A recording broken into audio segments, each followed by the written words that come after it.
तो अभी तो नेता सदन को अभी भाषण देना है। और मैं ये बात और कहना चाहता हूं, आप अपनी तरफ से जानकारी कर लीजिएगा। हमारे उत्तर प्रदेश के मुख्यमंत्री जी ने शोक नहीं प्रकट किया था जब देश की राष्ट्रपति और प्रधानमंत्री जी ने शोक प्रकट किया उसके। आज हम आपको इस वीडियो में बताएंगे कि राष्ट्रपति के अभिभाषण पर जब अखिलेश यादव ने बोलना शुरू किया तो उन्होंने कौन सी ऐसी बातें राष्ट्रपति के लिए ही कहने लगे जो बड़ी ही अजीब थी। अजीब इसलिए क्योंकि आप जब सुनेंगे तो कहेंगे कि ये क्या बात हो गई।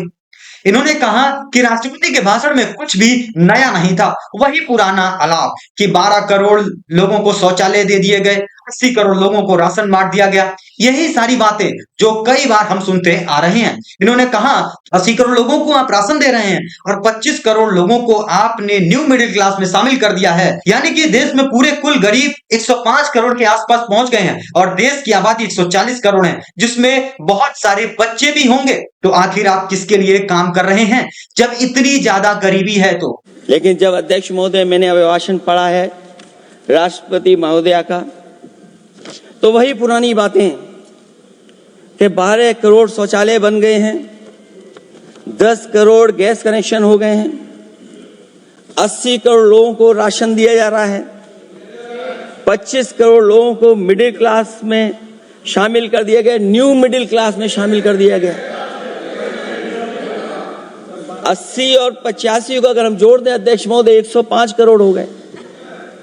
बच्चों को और जोड़ दें तो सरकार अध्यक्ष महोदय किसके लिए काम कर रही है?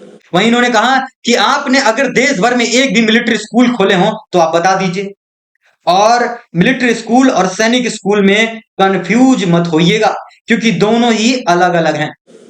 कि राष्ट्रीय मिलिट्री स्कूल बन गए हैं, राष्ट्रीय मिलिट्री स्कूल जिनमें बालिकाओं की भर्ती शुरू हो गई है। अध्यक्ष महोदय ये एक बता दें जो नया इन्होंने 10 साल के अंदर राष्ट्रीय मिलिट्री स्कूल खोला हो। और कंफ्यूज मत होना, राष्ट्रीय मिलिट्री स्कूल कौन से होते हैं, सैनिक स्कूल कौन से होते हैं, ये कंफ्यूज मत होना। 10 साल में सोचिए। उत्तर प्रदेश में हुए इन्वेस्टर समिट को भी लेकर इन्होंने कई बात कही और कहा कि जब एमओयू साइन करवाए जा रहे थे और जब इन्वेस्टर समिट की जा रही थी तो कहा जा रहा था 40 लाख करोड़ का एमओयू साइन हुआ है, और आखिर वो जो एमओयू साइन हुए थे वो धरातल पर क्यों नहीं दिख रहे हैं, और अगर दिख रहे हैं तो उनको बताया जाए कि कितना पैसा इन्वेस्ट हो चुका है। यहां तक कि इन्वेस्टर समिट में जो इन्वेस्टर थे उनको भी बुलाया गया था, बड़े बड़े मंत्री पहुंचे थे, मुखिया पहुंचे थे, लेकिन अभी तक वो धरातल पर दिख नहीं रहा है। इन्वेस्टमेंट मीट होती है, देश के सभी मंत्री वहां पहुंच जाते हैं, सरकार के मुखिया भी जाते हैं वहां। मुझे याद है उत्तर प्रदेश में सबसे बड़ा आयोजन हुआ था इन्वेस्टमेंट मीट का। न केवल इन्वेस्टमेंट मीट इन्वेस्टर्स को बुलाया गया था, बल्कि डिफेंस एक्सपो के भी कार्यक्रम कई हुए थे। और अध्यक्ष महोदय भरोसा ये दिलाया गया था कि जो एमओयू हो रहे हैं 40 लाख करोड़ के, उसको जमीन पर उतार लिया जाएगा। मैं इन्हीं डबल इंजन की सरकार से जानना चाहता हूं कि जो 40 लाख करोड़ के एमओयू हुए उसमें कितना जमीन पर यह सरकार उतार पाई है।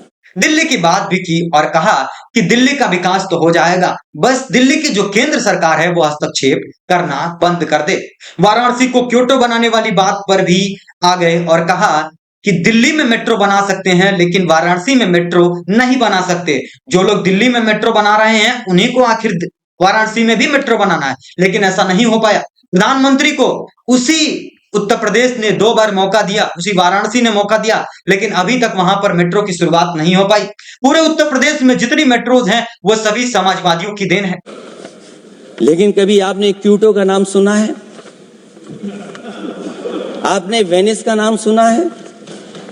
मैं अध्यक्ष महोदय आपके माध्यम से जिसको क्योटो बनाने के लिए सपना देखा गया था, 10 साल पूरे हो गए हैं, अभी तक वहां पर मेट्रो की शुरुआत नहीं कर पाए हैं। और अध्यक्ष महोदय मैं ये बात इसलिए कह रहा हूं, अध्यक्ष महोदय मैं इसलिए बात कह रहा हूं कि जिस समय समाजवादी सरकार थी जितनी भी मेट्रो आज यूपी में चल रही हैं, सब की सब समाजवादियों की देन है, एक भी आपकी देन नहीं है। मनमोहन जी पर भी इन्होंने बोला कि जब मैं मुख्यमंत्री बना और मेरे पास बहुत सारे काम थे और उसको लेकर मैं मनमोहन सिंह जी से मिलने गया, उन्होंने मेरा एक एक काम करवाया। लैंड एक्विजिशन की भी बात की कि आखिर जब हम एक्सप्रेसवे बना रहे थे तब लैंड एक्विजिशन एक्ट भी नहीं था। तब हमने किसानों से बात की और महज 21 महीने के अंदर हमने एक्सप्रेसवे बनाकर तैयार कर दिया और ऐसा एक्सप्रेसवे बनाया कि जिस पर हवाई जहाज उतर सके। और इस समय पर मैं याद करना चाहता हूं, उस समय देश के प्रधानमंत्री मनमोहन सिंह जी को जब मैं पहली बार मुख्यमंत्री बनकर के उनसे मिलने गया था, मैं बहुत सारे उनके काम उत्तर प्रदेश के लेकर के गया था। आज वो हमारे बीच नहीं हैं, लेकिन कम से कम उन्हें इसी बात से याद कर रहे हैं जो जो मैंने काम उस समय दिए थे, एक एक काम उस समय के प्रधानमंत्री जी ने मेरा पूरा कर करके, और उसका परिणाम ये हुआ है अध्यक्ष महोदय, और उसका परिणाम ये हुआ है कि आज उत्तर प्रदेश में जितनी भी मेट्रो चल रही है, चाहे वो लखनऊ की हो, कानपुर की हो, आगरा की हो। आपके यहाँ जो स्कीम बनाने वाला है वो व्यक्ति महाकंजूस है, क्योंकि किसानों की वो नहीं सोचता।